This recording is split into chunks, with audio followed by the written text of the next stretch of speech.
स्वागत है आपका महिला एवं बाल विकास विभाग मध्य प्रदेश के बचपन से 55 तक पॉडकास्ट में। बचपन से 55 तक। आज के इस एपिसोड में हम एक्सपर्ट द्वारा जानेंगे कि एक माँ जो करा रही हो स्तनपान, कैसा हो उसका खान पान और परिवार किस तरह से रखे उस माँ का ध्यान।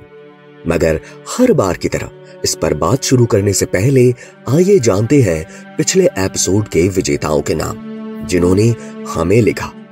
रेखा टीकमगढ़ से, पुष्पा जी ओरछा से, हिमांशी गुप्ता बड़वारा से और नरसिंहपुर से लिखा है कमला ने। बहुत बहुत धन्यवाद आप सभी का जो आपने हमें लिखा।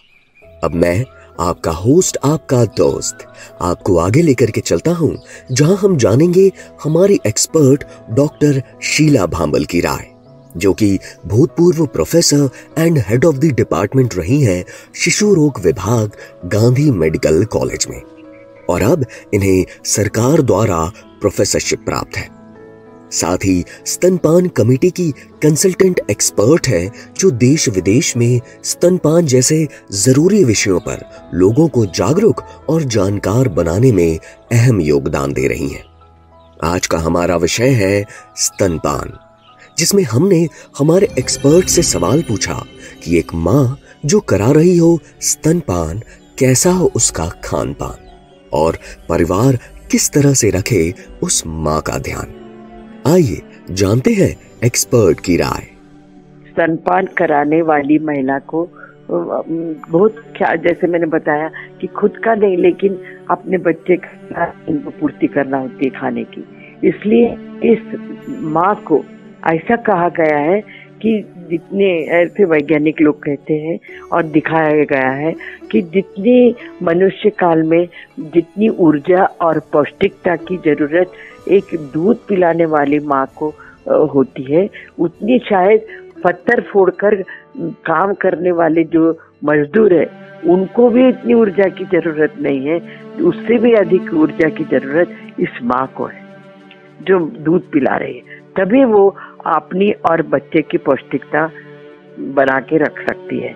तो इसके लिए ऐसा नहीं है कि खूब पैसे खर्च करो और मेवे और मिठाई खिलाओ, लेकिन उसके लिए संतुलित आहार जो घर में खाते हैं, वेजिटेरियन यानी जो शाकाहारी है, मांसाहारी है, वो जो कुछ अपने तरीके से जो खाते हैं वो पूरा खाना, दाल रोटी सब्जी, ये कुछ तिरंगी खाना बोलते हैं हम लोग, जिसमें तीन हो जाए, जैसे कोई दाल है पीली तो सफेद चावल है तो रोटी है और हरी सब्जी है, ऐसा कुछ खाना सब कुछ लगाकर माँ को घी वगैरह डाल के पूरा खाना खिलाना है।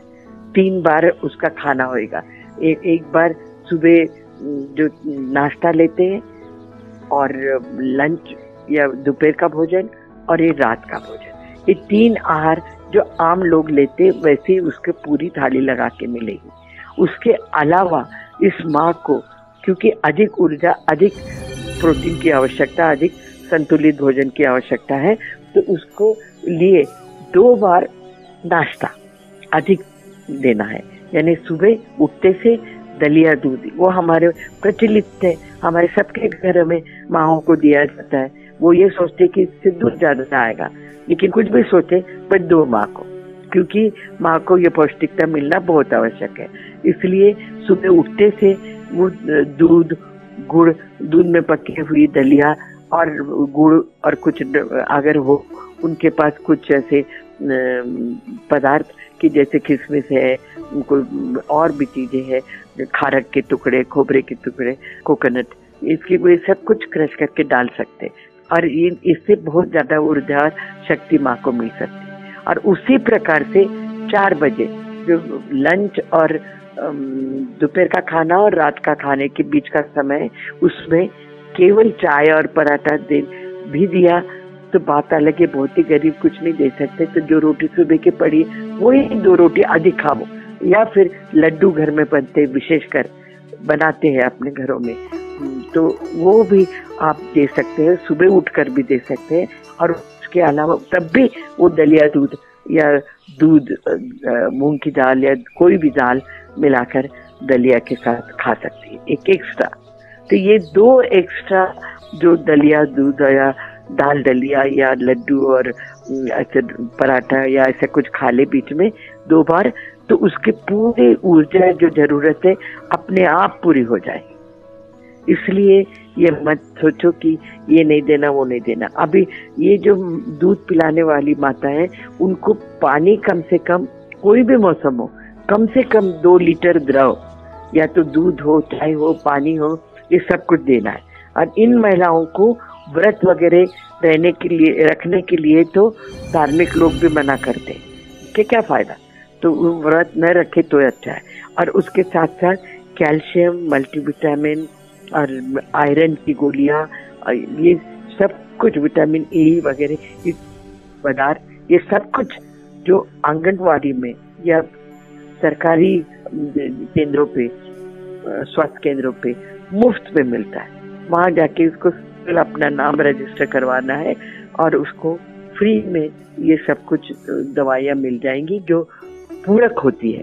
अपना भोजन कभी कभी कम पड़ता है इन चीजों में, तो वो आहार भी पूरक मिलता है केंद्रों पे, उसका भी फायदा लेना चाहिए और उसकी चीजें बनाकर वो घर में खा सकती है। इतना सारा ख्याल, और साथ में जैसे मैंने पहले भी बताया कि इस माँ की देखभाल करने के लिए उसको आराम की जरूरत देना है और दिलवाना है उसको आराम, और साथ साथ उसके काम में, घर के काम में भी हाथ बटाना है। ऐसे करने से माँ भी स्वस्थ रहेगी, आपका घर भी स्वस्थ रहेगा, आपका शिशु भी स्वस्थ रहेगा। बहुत बहुत धन्यवाद डॉक्टर आपका कि आपने इतनी जरूरी बात को इतने आसान तरीके से हम सबको समझाया। और अब मैं हमें सुनने वालों से कहना चाहूंगा कि आज के इस विषय पर आपको कुछ और जानना है या कोई सवाल पूछना है या आपकी कोई बात है जो हमसे कहना चाहते हैं, तो आंगनवाड़ी रेडियो एंड्रॉइड एप्लीकेशन के मेन मेन्यू में अपनी प्रतिक्रिया दें ऑप्शन पर जाकर हमें जरूर लिखिए। चुने गए सवालों का जवाब हम देंगे अगले एपिसोड में, और आभार व्यक्त करने के लिए हम आपका नाम भी अनाउंस करेंगे कि आपने हमें जो लिखा। अगले एपिसोड में हम फिर मिलेंगे नए विषय, नई जानकारी के साथ। महिला एवं बाल विकास विभाग मध्य प्रदेश के पॉडकास्ट बचपन से 55 तक के माध्यम से आंगनवाड़ी रेडियो ऐप पर खुद भी डाउनलोड करें और अपनों से इसे डाउनलोड करने को भी कहें। नमस्कार, शुक्रिया। हमारे साथ बने रहिए और सुनते रहिए पॉडकास्ट बचपन से 55 तक। बचपन से 55 तक।